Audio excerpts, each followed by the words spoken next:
Irmãos, graça e paz. Boa noite a todos vocês.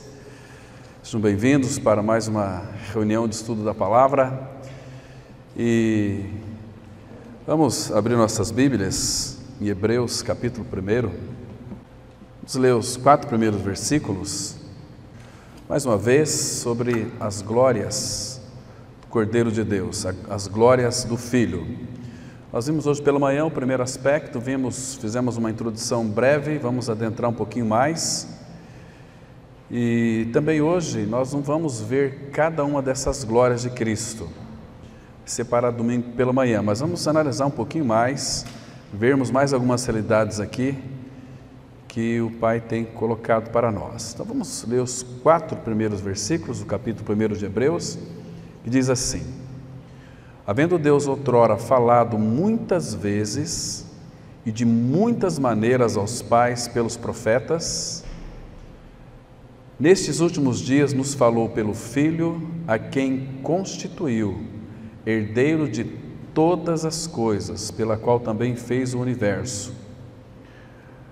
Versículo 3: Ele que é o resplendor da glória, a expressão exata do seu ser, sustentando todas as coisas pela palavra do seu poder, depois de ter feito a purificação dos pecados, assentou-se à direita da majestade nas alturas, tendo se tornado tão superior aos anjos, quanto herdou mais excelente nome do que eles. Pai, nós te louvamos mais uma vez por esse tempo, Pai, que é um tempo tão precioso, quando nós nos reunimos em torno da Tua Palavra, sobre a orientação do Teu Espírito. Nessa noite, Pai, confiamos a Ti toda essa reflexão. Teu Espírito, Pai, que foi enviado a cada um de nós, nos dê a sabedoria para compreender o que Tu dizes na Tua Palavra. Pai, desvenda os nossos olhos para que possamos contemplar as maravilhas da Tua Palavra, para que possamos contemplar a Tua face. Leva-nos, ó Pai, para aquele que é perfeito, para que nele sejamos aperfeiçoados. Ministre, Pai, aos nossos corações, queremos ouvir a Tua voz, e em Cristo que nós oramos. Amém. Irmãos, a carta de Hebreus é uma carta, talvez aquela que mais revela as glórias de Cristo. Claro que as glórias do Senhor percorrem todas as Escrituras Sagradas, mas especificamente a carta de Hebreus, ela vai mostrar para nós, claro que temos que também, para ter um entendimento mais claro, Levítico é o pano de fundo aqui de Hebreus. Então, a gente vai encontrar aqui alguns detalhes fundamentais para a nossa edificação. Vamos analisar um pouquinho sobre a glória do Senhor, e isso faz uma alusão àquilo que Ele é. Ele é a glória, Ele é o Pai da glória, toda a realidade da glória é o nosso amado Senhor, é o nosso próprio Senhor Jesus Cristo. Ele é a glória, o Deus da glória. Vocês se recordam quando foi o chamado de Abraão, lá em Atos capítulo 7, versículo 2, quando o Deus da glória, olha que expressão interessante, o Deus da glória apareceu para Abraão, Atos 7, versículo 2. Então, Abraão foi chamado ali.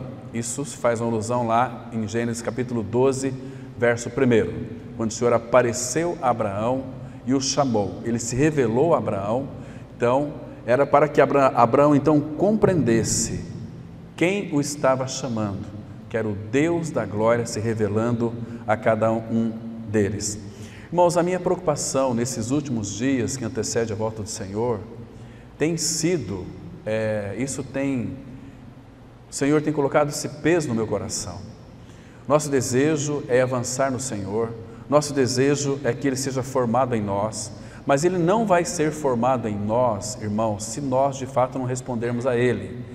Ele deseja e quer um povo que responda a Ele as suas reivindicações. Todas elas, são muitas, irmãos. Nós vamos ver em domingos posteriores as exortações que nós temos aqui na carta de Hebreus. São 5 exortações muito específicas. Em Hebreus capítulo 13, quando ele está encerrando essa carta, ele diz que é para nós suportar a presente palavra de exortação. É uma palavra que elas se dividem em muitas áreas. Então, essa carta de Hebreus é uma palavra de exortação e, ao mesmo tempo, é uma palavra de encorajamento para cada um de nós. O Espírito Santo, ao mesmo tempo que ele nos exorta, ele também nos encoraja. Ele diz, por exemplo, em 2 Coríntios 1, a partir do versículo 3, diz que o Deus de toda consolação é Ele quem nos conforta em toda a nossa tribulação, para que nós possamos consolar aqueles que estão passando talvez por uma tribulação igual à nossa. Então a tribulação vem até nós para tratar conosco, e Deus vai fazer dessas tribulações algo muito útil para nós então auxiliar aqueles que estão passando pela mesma tribulação. Então, com aquela consolação que recebemos do Senhor, nós vamos então consolar aqueles que passam por essa mesma tribulação, porque o homem em si mesmo, ele não tem força para suportar uma tribulação, se de fato algo que vem do céu celestial consolar, que vem trazer para ele um alívio. Então o Senhor quer que nós levamos as cargas um dos outros, mas para isso, para que nós sejamos então aqueles que sejamos carregadores de cargas, Ele precisa verdadeiramente tratar conosco. Ele envia tribulação para nós, e a tribulação muitas vezes vai causar dor a nós, vai fazer com que os nossos ombros fiquem calejados.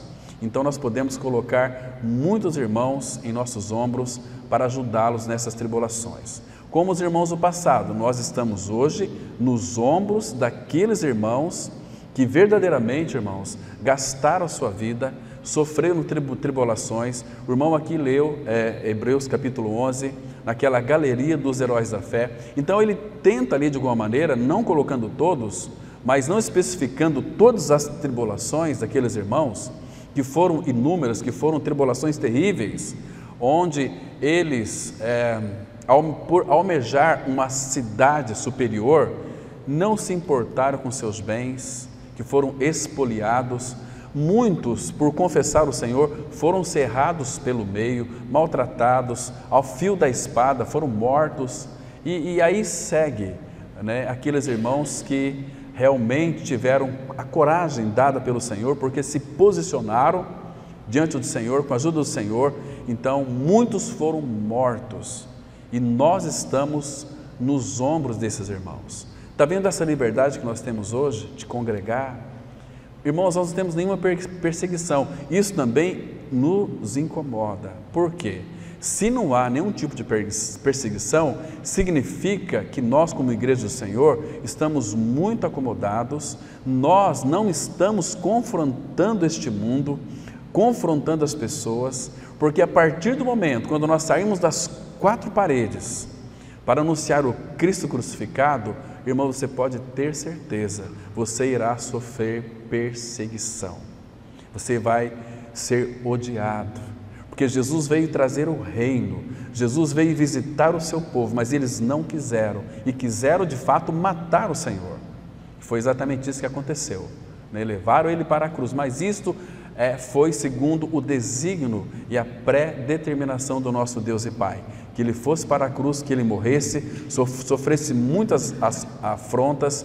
Eu creio, irmãos, que um dos maiores sofrimentos que o Senhor passou foi aquele sofrimento de rejeição. Ele veio para o que era seu, e os seus não receberam, mas a todos quantos o receberam, deu-lhes o poder de serem chamados filho de Deus. Então, irmãos, aqui nesses 4 versículos, nós vamos continuar falando um pouquinho de um aspecto mais panorâmico, para que então, domingo pela manhã, nós vamos analisar cada uma das glórias do nosso amado Senhor. Mas antes, porém, para que nós venhamos fazer um preâmbulo para que a nossa mente esclarecida, como diz o apóstolo Pedro, ela possa começar a absorver um pouco da glória do Senhor, para que quando nós entrarmos na glória do Senhor, o nosso coração está preparado, desejosos.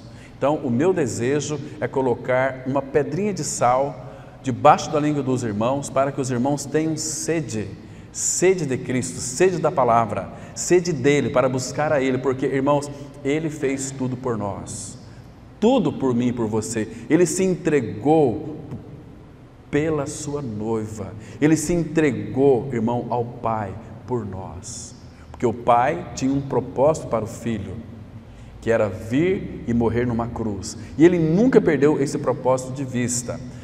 Domingo passado nós falávamos sobre aquela intrepidez do Senhor de ir para Jerusalém e morrer, 7 menções ali que tem desde o capítulo 9 de Lucas até o capítulo 24, que ele iria para Jerusalém e iria morrer. Então, um detalhe que é importante, quando vamos tratar das glórias de Cristo, tudo o que ele fez, quando ele se fez carne, ele fez para que o nome do Pai fosse glorificado, fosse exaltado. Então, Cristo, ele é a glória do Pai. Agora, analisando a sua glória, a glória do Filho, ela é por demais grande. Vamos dizer que ela é tão grande, ela é infinita, que para as nossas mentes pequenas, a gente não consegue entender, não consegue compreender. Temos que receber isto pela fé. Ele é o Senhor da glória. E agora, meus queridos irmãos, se a nossa alegria ou a nossa felicidade futura significa estar onde Cristo está e ver a sua glória, ele orou por isso lá em João capítulo 17, não há, irmãos, guarde bem isto, não há melhor preparação para isso que encher os nossos pensamentos com ela desde agora. Porque se nós aprendermos a contemplarmos a glória do Senhor, sabe o que vai acontecer conosco? Nós seremos transformados de glória em glória, como pelo Senhor o Espírito. Há uma transformação. As Escrituras, elas mostram para nós aqui em 2 Coríntios, capítulo 3, versículo 18, temos um versículo aqui conhecido nosso, mas ele é tão profundo, irmãos, mostrando que quando nós de fato contemplamos, como por espelho, a glória do Senhor, vai acontecer algo tão especial conosco, tão maravilhoso conosco. A Bíblia diz assim, 2 Coríntios 3, verso 18, e todos nós, com o rosto desvendado. Por que o Espírito colocou essa palavra aqui, rosto desvendado? Porque nós não somos como Moisés, que quando aquele reflexo de glória refletia na sua face, ele tinha que colocar o véu, porque aquela glória ele recebeu de uma forma externa, ele estava ali diante do Senhor e a glória do Senhor refletiu em Moisés. Mas, irmãos, considerando que para que os irmãos tenham um entendimento, esta glória é o próprio Senhor, e esta glória Ele colocou dentro de nós, que é o próprio Senhor. O Senhor, Ele é a glória, Ele é o Pai da glória. Então a glória de Deus habita em nós, Cristo é a glória de Deus.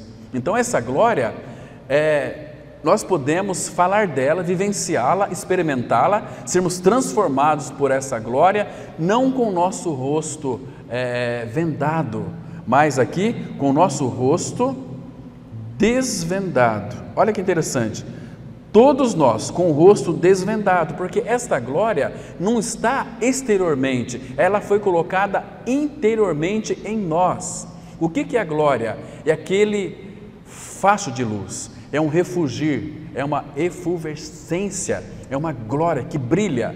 Por isso que aquele texto lá de Mateus 5,16, ele é muito interessante. Jesus, ele disse assim, assim também brilhe a vossa luz.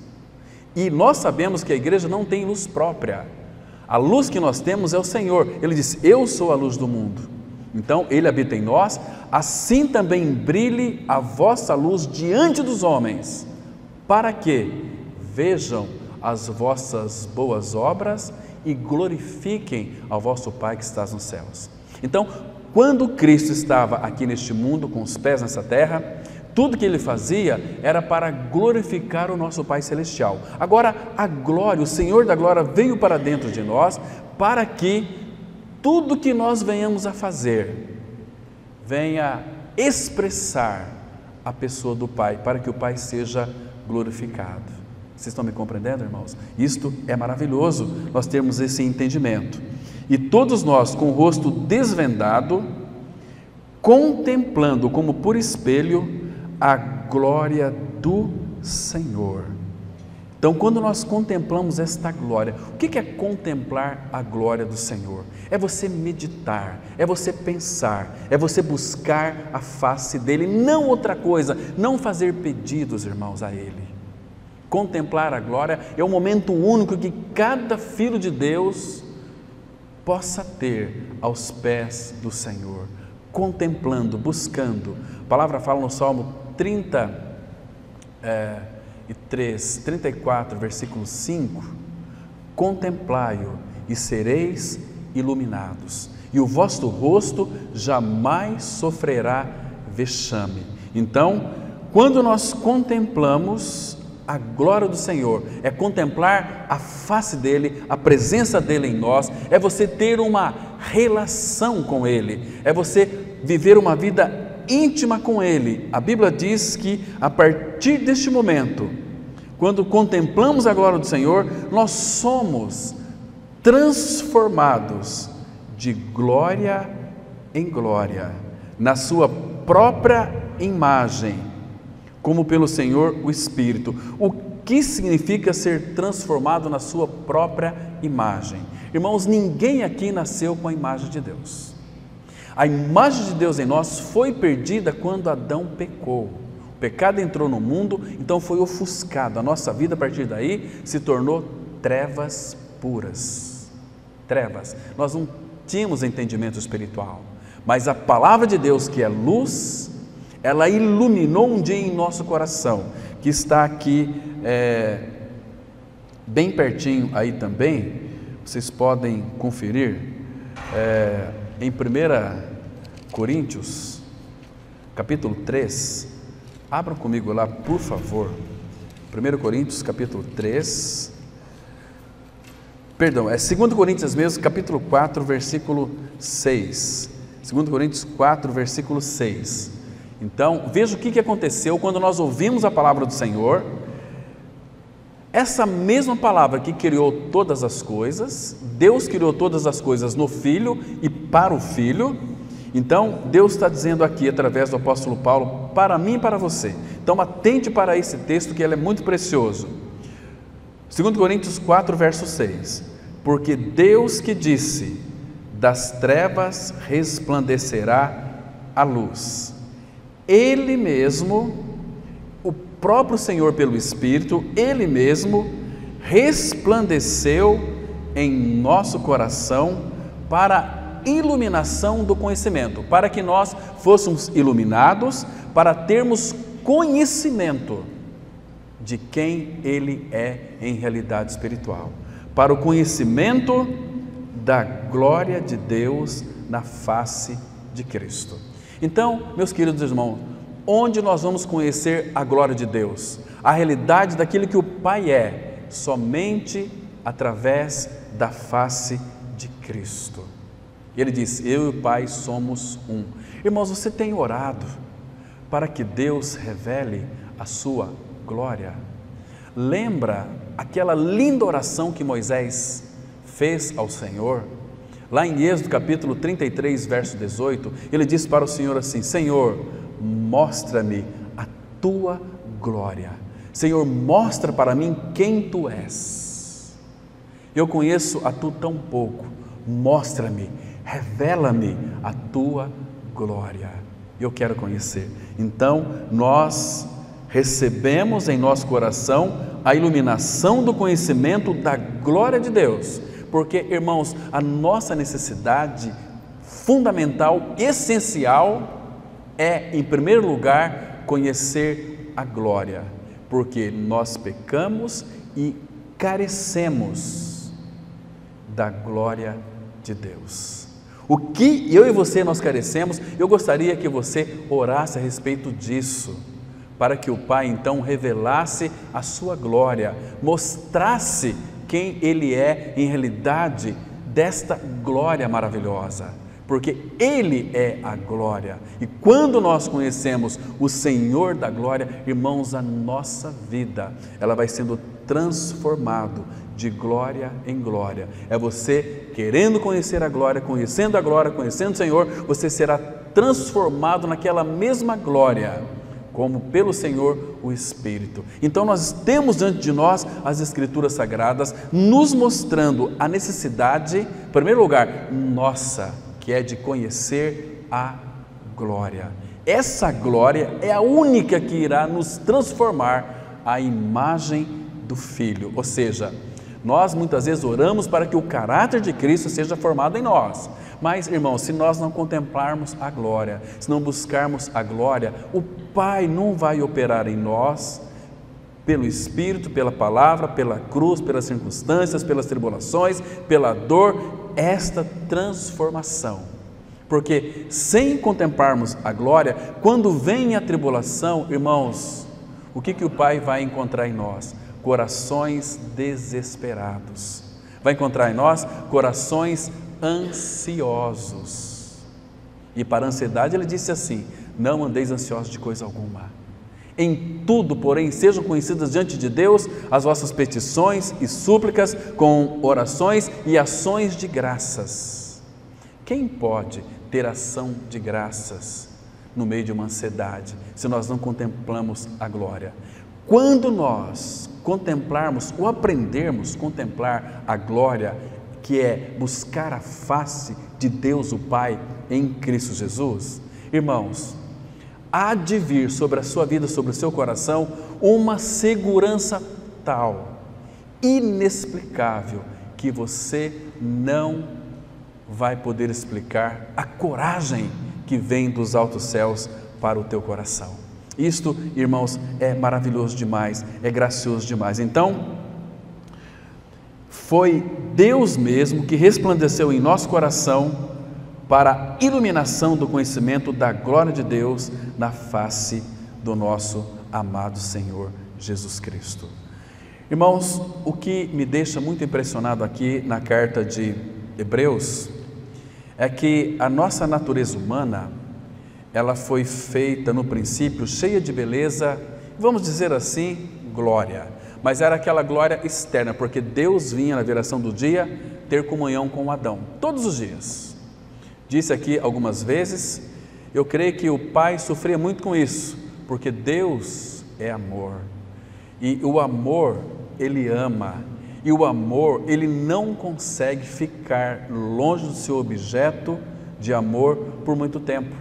Por isso que ele quis vir morar dentro de nós.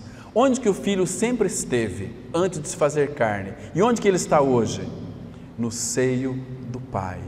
E ele disse, muitas vezes no Evangelho de João, eu e o Pai somos um.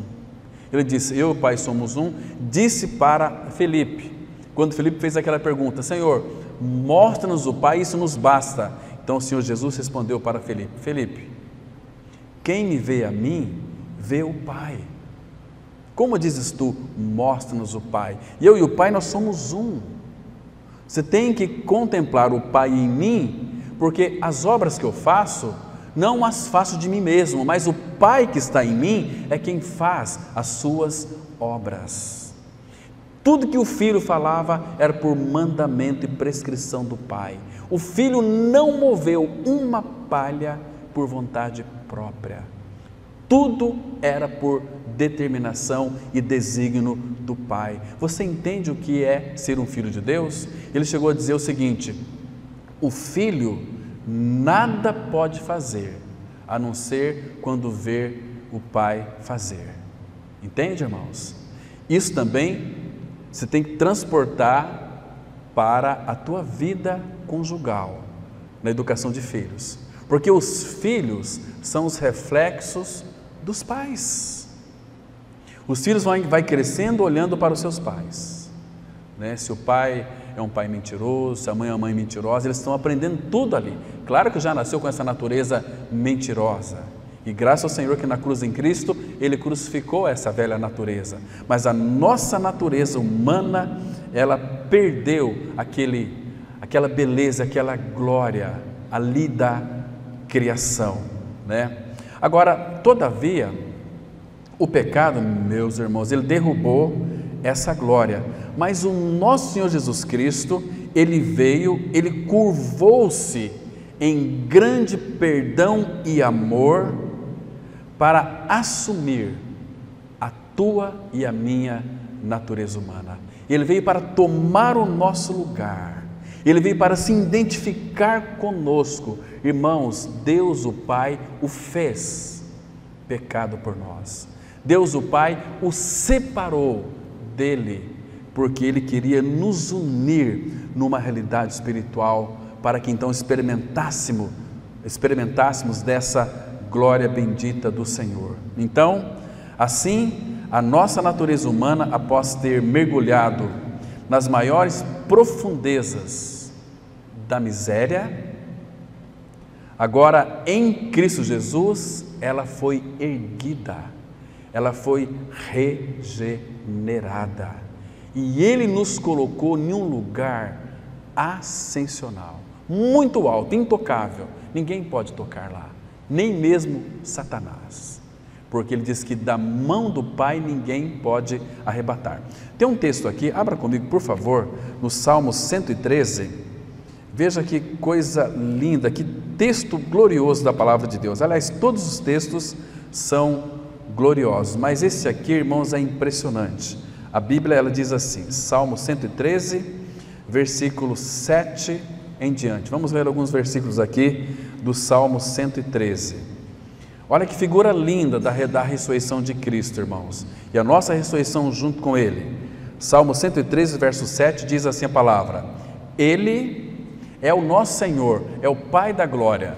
Ele ergue do pó o desvalido e do monturo o necessitado, para o assentar ao lado dos príncipes, sim, com os príncipes do seu povo.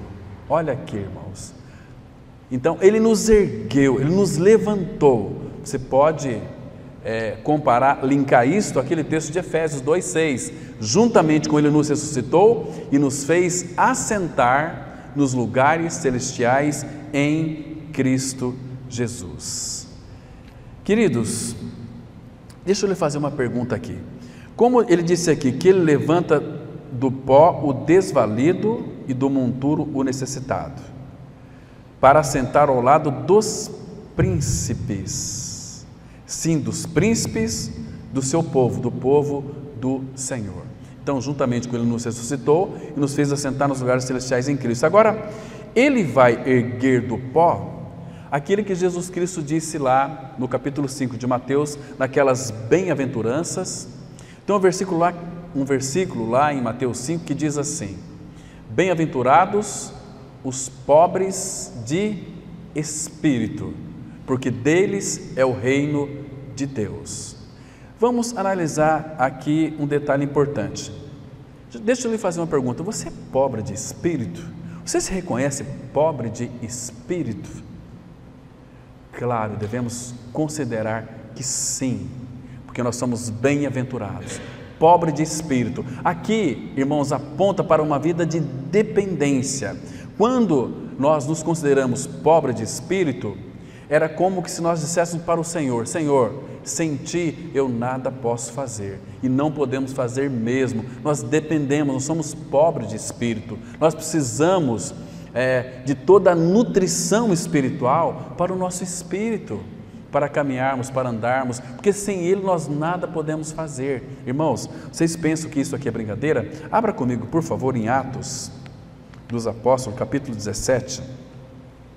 Observa aqui, irmãos, nesse lindo texto que aponta para a nossa incapacidade, para a nossa pobreza de espírito. Quando nós consideramos que somos pobres de espírito, a Bíblia nos tem como bem-aventurados, porque nós dependemos daquele que pode todas as coisas.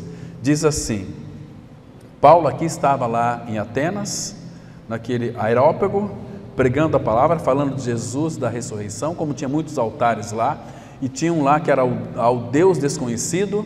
Então Paulo disse assim, esse aqui que vocês não conhecem, é o que eu anuncio para vocês.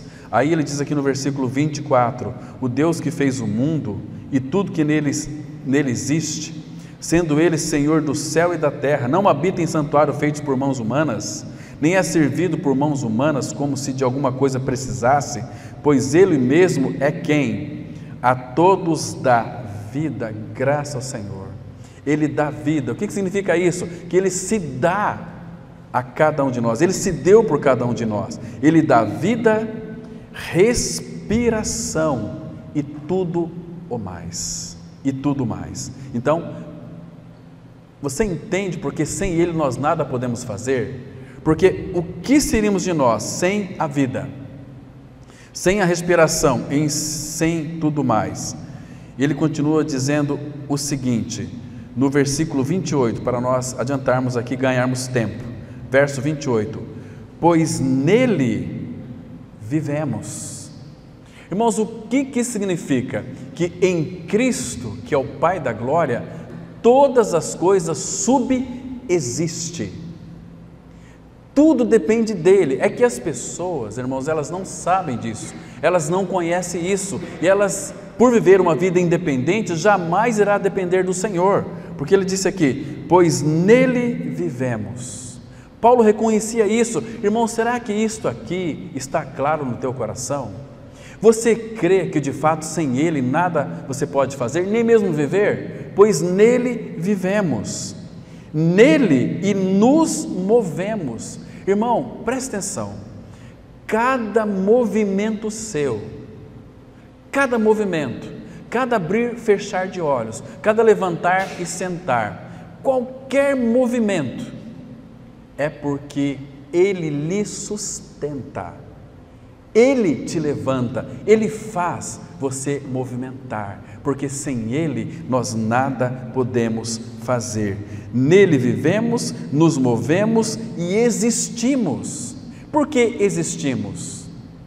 O que ele criou, irmãos? Ele não criou todas as coisas? Sim, porque sem ele você não existiria, você não era, mas por causa dele, ele quis que você existisse, e crê agora, e ele quer que nós creiamos que ele existe, e que é galardoador dos que o buscam.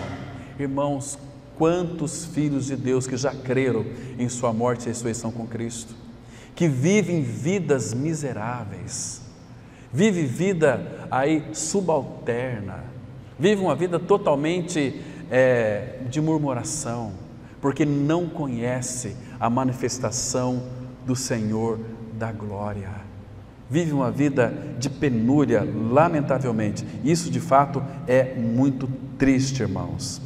Agora, então, ele elevou a nossa natureza lá para habitar com os príncipes. Eu queria que vocês abrissem comigo mais um texto aqui, em 1 Samuel, aquele lindo cântico de Ana, capítulo 2, vamos ler aqui a partir do versículo 8, 1 Samuel, capítulo 2, versículo 8 e 9, o cântico de Ana. Então, irmãos, quando de fato, como Ana era uma mulher, que ela era estéril, o Senhor a deixou ela estéril, então ela clamou muito ao Senhor, ela sofreu, ela agoniou em oração, desejando um filho não para ela, mas ela pediu um filho para o Senhor, para que então assumisse o sacerdócio, porque Hófni e Finéias, eles estavam como sacerdotes, mas não eram sacerdotes da parte do Senhor, como também muitos se autodenomina líderes de igreja sem ser chamado pelo Senhor. Por isso que há um arraso, por isso que não há crescimento, por isso que há um inchamento de pessoas. Vocês podem perceber, irmãos, quando de fato a palavra do Senhor, ela não é genuinamente anunciada como está escrito, vai haver um inchamento, porque vai haver uma motivação, as pessoas ensinarão a outras a viver no lar, usando as Escrituras Sagradas, mas não vai tocar vidas. Irmãos, lembra o que o apóstolo Paulo disse lá em Gálatas 1, versículo 8 até o versículo 10? Ele disse assim: ainda que nós, ou um anjo vindo do céu, vos pregue evangelho que vai além do que temos pregado, seja anátema. Eu disse aqui domingo passado, referindo a uma frase de Oswald Chambers, que ele disse assim: quando nós não pregamos Cristo crucificado, que é o Evangelho, e Jesus mandou pregar o Evangelho a toda criatura, quem crer for batizado será salvo, quem não crer será condenado. Irmãos, a única palavra que salva o pecador do seu pecado é o Evangelho. Irmãos, nós temos visto por aí pregações lindas, maravilhosas, mas estão anulando um detalhe. 1 Coríntios 1, versículo 17, Paulo disse assim: não me enviou Cristo para batizar, mas para pregar o Evangelho, não em sabedoria de palavra, para que não se anule a cruz de Cristo. Falam da cruz, mas não fala que o pecador morreu com Cristo na cruz. São pregações vazias, destituídas do poder do alto, porque Deus não vai salvar o pecador se o pecador não crê no Evangelho da graça, que Ele morreu e ressuscitou com Cristo. Queridos, isso é fundamental, fundamental, e nós não gostamos de ouvir a palavra da verdade, nós gostamos de aquilo que mexe com a nossa emoção, nós gostamos de arrepios, nós gostamos de luzes, e vamos louvar e pular igual o cabrito, não é assim? Plantar bananeira, e rolar e pular, etc. Deus, poder de Deus. Queridos, isso tudo desagrada tanto o nosso amado Senhor, porque quando essas pessoas começam a ouvir a palavra, elas retrocedem, não querem, começam a te odiar, fala que você está pregando uma heresia. Que absurdo que é este? Que eu morri com Cristo na cruz? Isso, como já ouvi muitos crentes falando para mim, isso não existe. Como que pode isso?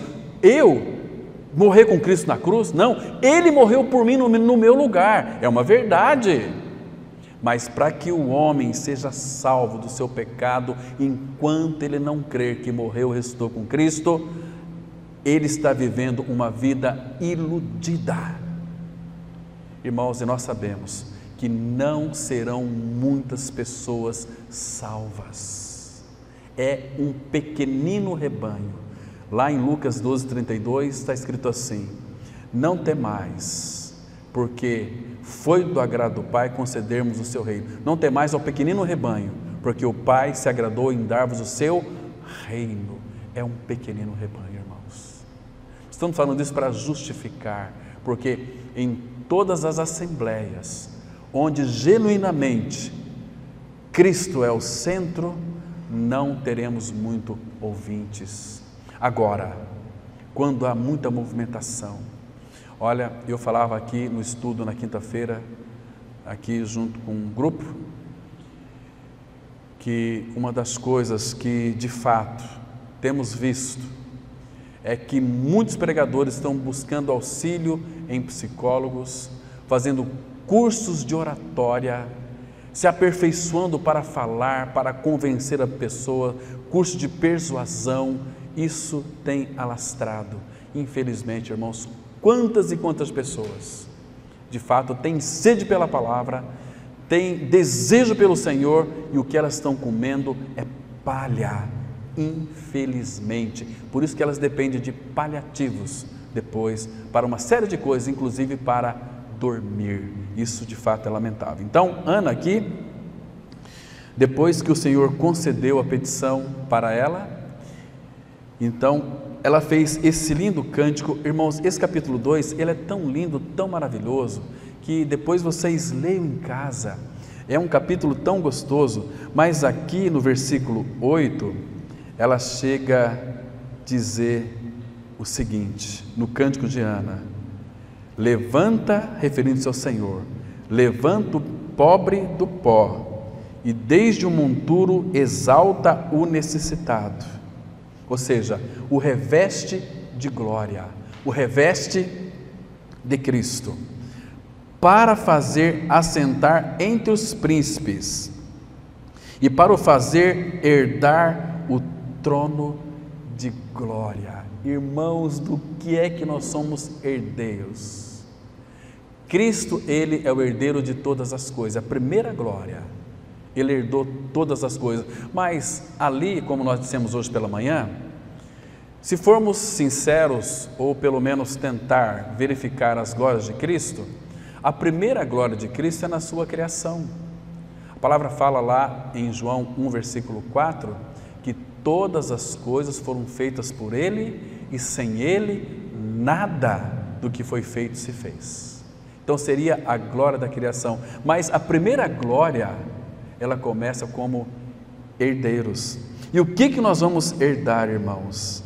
A Ele mesmo o trono de glória, porque do Senhor são as colunas da terra e assentou sobre elas o mundo.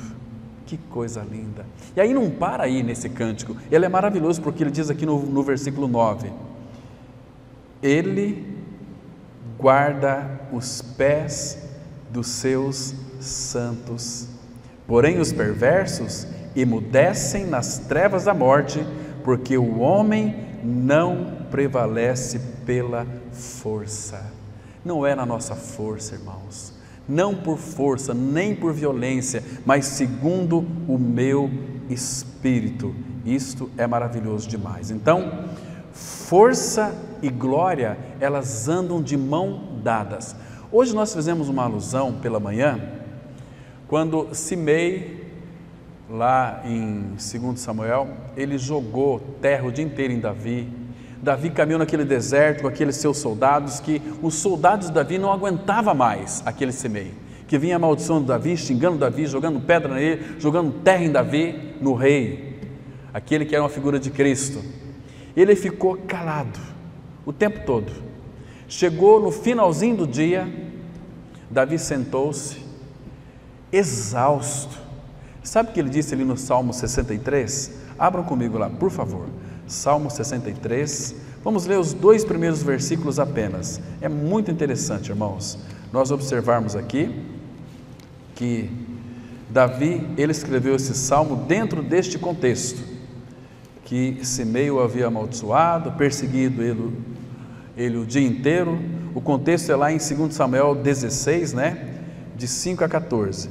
Agora veja o que ele disse aqui no versículo 1. Salmo 63, verso 1: Ó Deus, Tu és o meu Deus forte, eu te busco ansiosamente. Irmãos, diferente de nós, quando nós temos um dia de trabalho, eu sei que ninguém aqui vai ficar na picareta o dia inteiro, aí abrindo valetas. Não, nosso trabalho hoje em dia, dificilmente as pessoas vão trabalhar aqui furando buraco na rua o dia inteiro.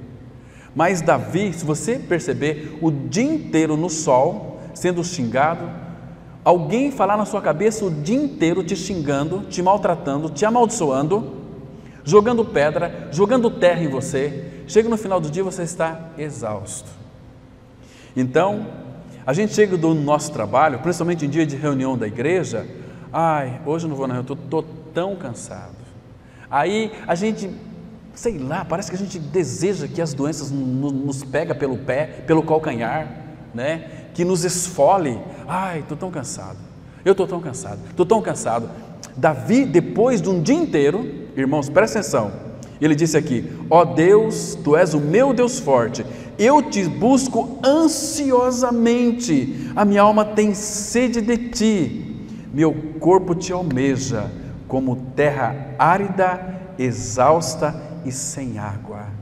Davi conhecia o Senhor, porque nesses momentos de aridez da alma, sabe o que Davi disse no Salmo 23? Refrigera a minha alma, refrigera. A alma árida precisa experimentar este refrigério da parte do Senhor. E aí ele diz o seguinte no versículo 2: assim eu te contemplo. Olha a palavra aqui, irmão. Assim eu te contemplo, assim eu busco a Tua face, assim eu medito, eu quero Ti, porque o contexto fala: a minha alma tem sede de Ti. A minha alma está sedenta, mas eu não quero água, eu quero a Ti, Senhor. Eu quero a Tua presença, eu quero a Tua glória. Assim eu Te contemplo no santuário, para ver a Tua força e a Tua glória. Irmãos, como este homem não era um homem segundo o coração de Deus, o rei Davi. Você vê a beleza disso, irmão? Como nós precisamos ser mais diligentes em seguir o Senhor, como nós somos tão negligentes, tão indiferentes ao Senhor, irmão. E Ele deseja-nos, e Ele quer que nós respondamos a Ele. Irmão, dentro em breve você estará diante dEle. O que você vai dizer para Ele? Se você fosse chamado hoje, como uma colega nossa veio a falecer hoje. Irmão, será que nós de fato estamos preparados para contemplar o resplendor da glória? Você vai encontrar com Ele. Ou para receber a palavra: vinde benditos de meu Pai, entrai na posse do reino que está preparado desde a fundação do mundo. Ouvir aquela palavra: apartai-vos de mim, malditos, para o fogo eterno, preparado para o diabo e os seus anjos. Irmãos, qual é a tua definição que você tem de perdição eterna e de salvação eterna? Você tem experimentado, desfrutado, usufruído de Cristo? Você tem se alegrado nele, tem se deliciado no Senhor, irmão, ou não? Ah, como nós precisamos, irmãos. E não para por aqui. Se você de fato é pobre espiritual, você pode espiritualmente receber esse recado que eu vou dar para você aqui. Aqui em Tiago, capítulo 2, verso 5, tem uma promessa aqui tão linda para nós como igreja do Senhor. É algo que alegra o nosso coração. Tiago, capítulo 2, versículo 5. Então, os pobres de espírito aqui novamente vai mostrar, primeiro, para nós conhecermos a força dele e contemplarmos a sua glória. Glória e força estão correlacionados com o nosso amado Senhor. E aqui em Tiago 2, versículo 5, ele diz assim, começa com essa linda palavrinha, Tiago 2, 5, ouve, meus amados irmãos, ouve, temos que ter um ouvido consagrado ao Senhor. O que significa? Ter prazer em ouvir a sua voz, em ouvir a sua palavra. Ouve, meus amados irmãos. Então, o que ele vai dizer agora? Já que ele chamou nossa atenção para ouvir, que você também é um amado irmão. Não escolheu Deus os que para o mundo são pobres, para serem ricos em fé e herdeiros. Herdeiros do quê? Do reino que Ele prometeu aos que o amam. Irmãos, o que nós vamos herdar, irmãos? O reino. Mas nós já podemos desfrutar deste reino aqui, porque em Lucas 17, versículo 21, o reino de Deus não está lá, nem aqui, nem acolá. O reino de Deus está dentro de vocês, disse o nosso Senhor. Está dentro, então nós herdamos tudo aquilo que Cristo é. Ele é a realidade do reino, foi colocado dentro de nós. E esse reino tem um trono, onde o Senhor está sentado. Mas o problema, não sei se é problema, mas a felicidade, a alegria é que nós estamos nele. E este trono, como nós lemos aqui anteriormente, é um trono de glória. É um trono de glória. Então, queridos, abra aí em Hebreus, no nosso texto base. Quero, antes de nós encerrarmos, dizer algo tão importante para os irmãos aqui. Primeira coisa, no versículo 3, vai mostrar aqui que Ele é o resplendor da glória, Ele é a expressão exata do seu ser, Ele sustenta todas as coisas, irmãos, pela palavra do seu poder. Agora, veja aqui, depois de ter feito a purificação dos pecados, assentou-se à direita da majestade nas alturas. Essa palavra aqui, assentou-se, aqui em Hebreus vai aparecer 5 vezes. essa palavra, assentou-se. A primeira vez é aqui Hebreus 1:3, depois Hebreus 1 versículo 13, Hebreus 8:1, Hebreus 10:12 e depois Hebreus 12 versículo 2, que estão essas palavras, né? Agora aqui, irmãos, não se esqueça nunca disto, por favor. Eu quero que você pelo menos saia daqui com essa palavra no seu coração. Vou apontar para os irmãos aqui. Depois de ter feito a purificação dos pecados, assentou-se à direita de Deus. Irmãos, ele purificou os pecados de quem? Nosso. Sabe o que Pedro vai dizer na sua segunda carta? 2 Pedro 1 versículo 9, é para nós não esquecermos da purificação dos nossos pecados. Irmãos, jamais esqueçam que os vossos pecados, todos eles, foram purificados pelo Cordeiro de Deus lá na cruz. Todo o sangue de Deus que foi vertido ali foi para que o meu e o seu pecado fosse purificado. Então, irmãos, nós não devemos e nem podemos aceitar nenhuma acusação de Satanás que tenta fazer com que nós venhamos sentir culpa, porque os nossos pecados foram não apenas perdoados, purificados, foi alvejado muito mais do que uma branca lã, mais do que a neve. Que coisa linda, irmãos, o poder do sangue de Cristo tem essa capacidade. E para encerrarmos, irmãos, abra comigo em Romanos, capítulo 8, quando eu me referi aqui para vocês, dizendo que não devemos aceitar, irmãos, nenhum tipo de acusação, porque Satanás vai usar as pessoas para nos acusar. Ele é um espírito que agora atua nos filhos da desobediência, e Satanás sempre vai remoer no teu passado lá. Teu passado foi perdoado e apagado e purificado. Deus não se lembra mais do seu passado. Agora ele diz aqui, Romanos capítulo 8, versículo 33. Irmãos, não se esqueça disso, por favor. Diz assim, ele faz aqui uma pergunta: quem intentará acusação contra os eleitos de Deus? Quem? Por quê? É Deus quem os justifica. Irmãos, quando Deus justifica um homem, uma mulher, um pecador, será que essa justificação é de meia sola? É uma justificação plena. Ele nos suscitou plena e perfeita salvação. Hebreus 7, versículo 5 fala que Ele pode salvar perfeitamente todo aquele que se chega a Deus por intermédio dele, e Ele vive sempre para interceder por nós. Então, quem intentará acusação contra os eleitos de Deus? É Deus quem os justifica. Quem os condenará? É Cristo Jesus quem morreu, ou antes, quem ressuscitou, o qual está à direita de Deus e também intercede por nós. E aí ele continua dizendo, irmãos, parece uma doxologia aqui, né? Mas não é.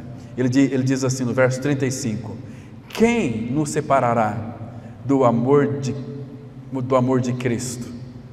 Ele faz aqui uma lista. Será a tribulação? Será que a tribulação poderá nos separar do amor de Cristo? Será a angústia? Será a perseguição? Será a fome? Ou nudez? Ou perigo? Ou a morte, que é a espada? Será que isso, irmãos, uma vez que estamos justificados em Cristo, pode nos separar do amor de Deus que está em Cristo? Ele fez a pergunta quem? Agora ele responde aqui no versículo 38.